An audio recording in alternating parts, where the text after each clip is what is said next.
let's be honest. Dogs with big emotions can be overwhelming for us. We can feel helpless, we can feel overwhelmed, we can feel really crappy when our dogs display big emotions. And what I mean by big emotions is fear, reactivity, aggression.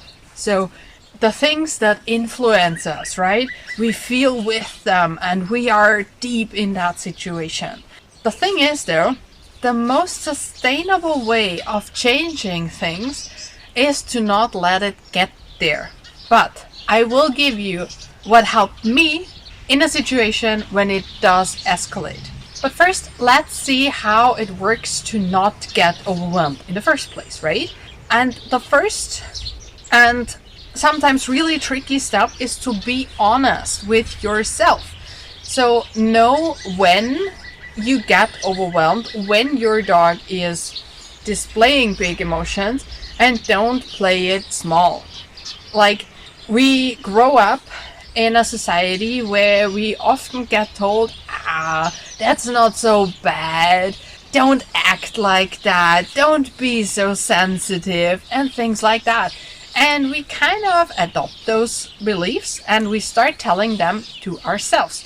And instead of being honest about when we are having issues in a situation, when we don't feel well in a situation, we tend to tell ourselves, don't be such a baby, right? Tell me in the comments if you have ever told that to yourself. I definitely have. I try to downplay it, I try to belittle it, I try to shove away the emotions and just not feel them, and it didn't work.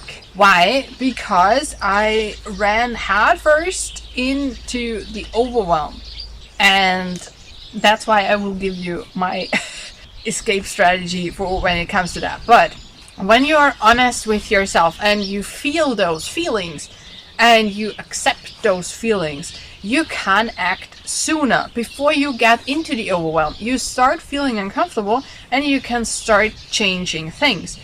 And to really not get there, you need your dog to not get there. Because if your dog is not overwhelmed and doesn't have to display big emotions, you will not feel overwhelmed as well, right? So set yourself up for success. What that means is plan the situations you need. So if you know that your dog will go crazy whenever you see a dog in some kind of distance, pick a greater distance. Pick an area where you can see better, right? Not a forest path that is like this big and you cannot avoid running headfirst into another dog, right? So pick and choose the situations you can handle and your dog can handle without displaying big emotions. Also, pick small training steps. Very often we design our plans to have huge steps, so we start by telling the dog indoors that his name means look at me. And then we try it in the middle of a city or in the middle of the woods with wildlife running around like crazy. And my dog really cannot listen. Why? Because the step is too large. If you do small steps and you really tell your dog what you want, and this is the next big thing, focus on the positive. Focus on what you want. If I tell you, and you might know that already, if I tell you not to think about a pink elephant, what popped into your mind? Was it a pink elephant? Because our brains do not understand no. So if you want your dog not to lunge and bark and growl at other dogs, try that thought without having a lunging, barking and growling dog in your mind's eye.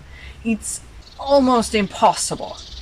Try to think about a dog who walks calmly next to you. Now that's working, right? So if you want to teach your dog a strategy, think about what you want and not what you don't want. That will work.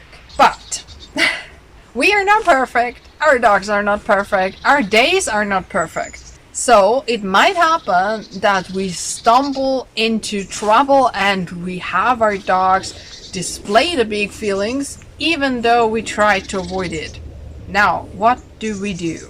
And now this is something that has been studied scientifically. If we practice something in our minds, it is almost as strong as if we were practicing in real life. So what you can do is practice the situation when your dog is going crazy in your mind. Practice it over and over and over again. So really imagine the situation. Imagine your dog is going crazy. Feel how it will feel. Feel every bit of emotion you will feel in the situation. And in the beginning, this is going to feel horrible. I am honest with you. It did for me, right? But it's just an imagination. So you can go from feeling all that to imagining how you will act. Imagine yourself breathing. Imagine yourself calming down. Imagine yourself holding on to your dog, standing stably, and do some kind of escape strategy. Whatever that might be for you and your dog. It might be holding onto the harness, waiting till the other dog is past. It might be to just turn around and walk away. It might be to leave the room when your dog's growling at you, or whatever. But practice this. Practice it in your mind over and over and over again until you feel safe with it. And then you can take it to the outside. And if things go wrong, and if your dog is displaying big emotions, you can fall back on what you have practiced in your mind already. And if you want to know what huge mistake to avoid so that your dog doesn't react toward other dogs, watch this video.